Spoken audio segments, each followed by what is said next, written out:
안녕하십니까, 문틀란TV입니다. 4.7 서울과 부산 보궐선거가 30여일 앞으로 다가왔습니다.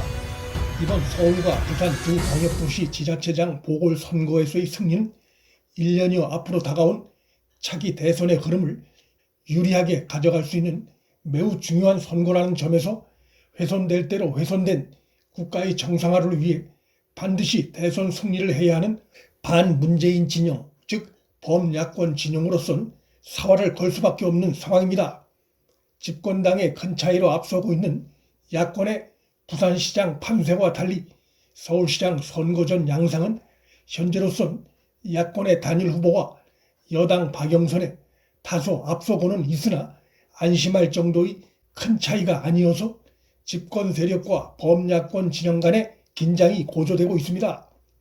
2007년 12월 제17대 대선에서 이명박 후보가 승리할 당시 서울시장은 이명박 후보의 뒤를 이어 시장이 된 같은 당 소속인 오세훈이었고, 2012년 12월 제18대 대선에서 박근혜 후보가 승리할 당시 서울시장은 박원순이었는데, 박원순은 무소속으로 출마해 당선돼 몇 개월 있다가 민주당에 입당했습니다.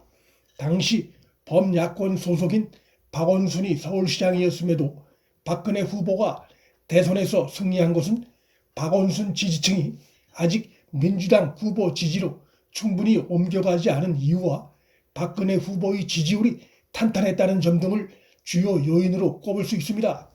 2017년 5월 제19대 대선에서 문재인이 승리할 당시 서울시장은 재선을 한 민주당 소속의 박원순이었습니다.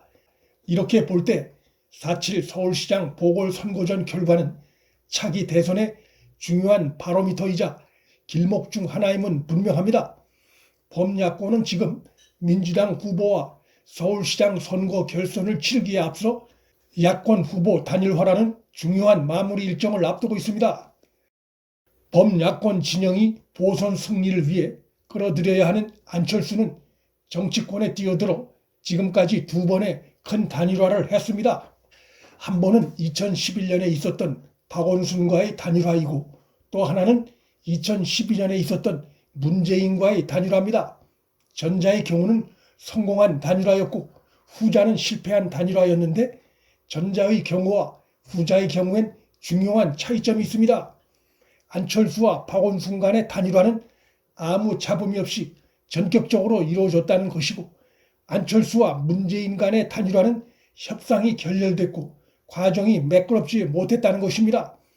결국 안철수가 대선 직전 미국행을 택함으로써 문재인에 대한 강한 불신을 표출했고, 그것은 안철수 지지자들이 대선에서 문재인을 흔쾌히 지지하지 않는 결과로 이어졌습니다. 국민의힘 단일 후보가 됐든 안철수가 됐든 누가 최종 단일 후보가 되든 진쪽의 지지층이 흔쾌히 이긴 쪽을 미는 아름다운 단일화가 되지 못할 경우 시너지 효과는 기대하기 어렵습니다. 집권 세력이나 친여 매체들은 야권 단일화의 균열을 공격할 기회를 노리고 있습니다. 프레임 작업에 능한 좌파 진영이 야권 균열의 자그마한 틈이 드러나는 순간 그것을 확대 생산하는 것쯤은 아무것도 아닙니다. 2012년 안철수와 문재인 간 단일화 설문 협상에서 가장 문제가 됐던 부분이 지지도를 원하는 안철수 측과 적합도를 원하는 문재인 측 간의 충돌이었는데, 그런 충돌이 지금 또다시 나타날 조짐이 일고 있어 시계바늘이 거꾸로 돌아간 느낌입니다. 안 측은 잡음 없이 빠른 단일화를, 국민의힘 측은 후보 등록까지 시간이 남았다는 입장을 보이고 있는데, 안철수 지지도한 국민의힘 지지층이 다시 당으로 돌아올 것이란 기대감, 그리고 정당 지지세가 약한 안철수를 지치게 만들려는 국민의힘 측의 전략으로 보이나, 문제는 이러한 방식의 단일화 과정이 자칫 범야권을 지지하고 있는 중도층의 이탈을 초래할 수 있다는 것입니다. 야권의 그러한 균열된 모습은 뻔뻔하게 자신들 잘못으로 다시 치러지게 된 서울시장 자리를 또다시 노리고 있는 여권과 좌파 매체의 공격용 먹잇감이 될 수밖에 없습니다. 이런 점에서 국민의힘 김종인 위원장의 안철수가 범야권 단일 후보가 되더라도 기호 4번을 고수할 경우 당이 지원할 수 없다는 압박을 하기 시작했습니다. 이 발언은 그 취지는 이해가 되나 야권 단일화 자체가 중요한 게 아니라 매끄러운 단일화를 통해 적어도 1+1은 이 정도의 효과를 내는 것이 중요한 것입니다. 나경원이든 오세훈이든 누가 단일 후보가 되더라도 안철수 지지층이 그들을 흔쾌히 지지할 수 있어야 하고, 또한 안철수가 단일 후보가 됐을 경우 기존의 안철수 지지층이 그를 계속 지지할 수 있도록 해야 합니다. 안철수의 상품 가치는 그가 중도 영역에 속해 있다는 사실에 상당 부분 기인하고 있는데, 그것이 국민의힘의 압박에 의해 불편한 모습으로 깨질 경우 안 지지층의 상당 부분을 차지하고 있는 중도층은 언제든지 돌아설 수 있습니다. 중도층의 특성이 원래 그런 것입니다.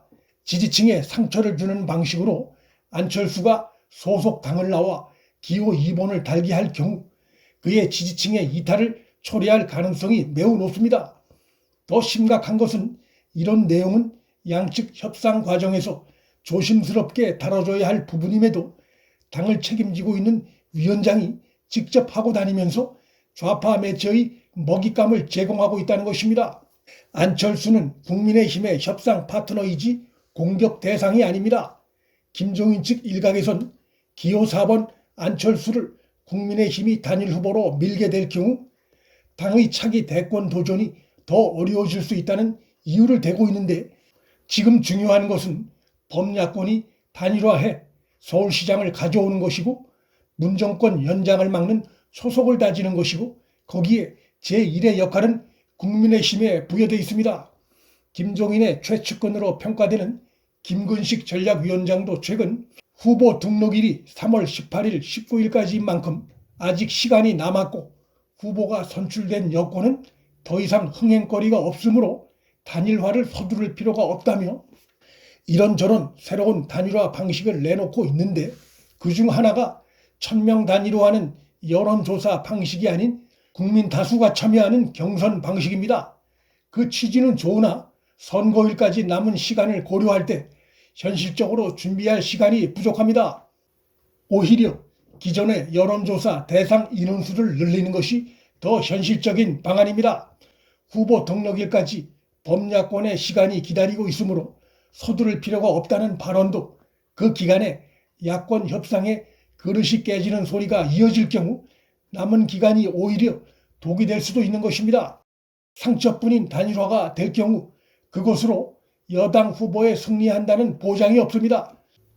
이번 단일화는 향후 윤석열 총장이 대권 도전 결심을 굳히고 정치권 제3지대로 뛰어들어 대선을 앞두고 그가 범야권 단일화에 나설 경우에도 중요한 본보기 사례가 될 수 있는 만큼 아름다운 단일화는 더없이 중요합니다. 최근 그의 행보를 볼 때 대권 도전 의지가 분명해 보이는 윤 총장이 그런 점에서 이번 범야권 서울시장 단일 후보 성사 과정을 관심 있게 지켜볼 가능성이 매우 높습니다. 문틀란TV 여기서 마칩니다. 구독과 좋아요, 방송 공유는 방송 제작에 큰 힘이 됩니다. 시청해 주셔서 감사합니다.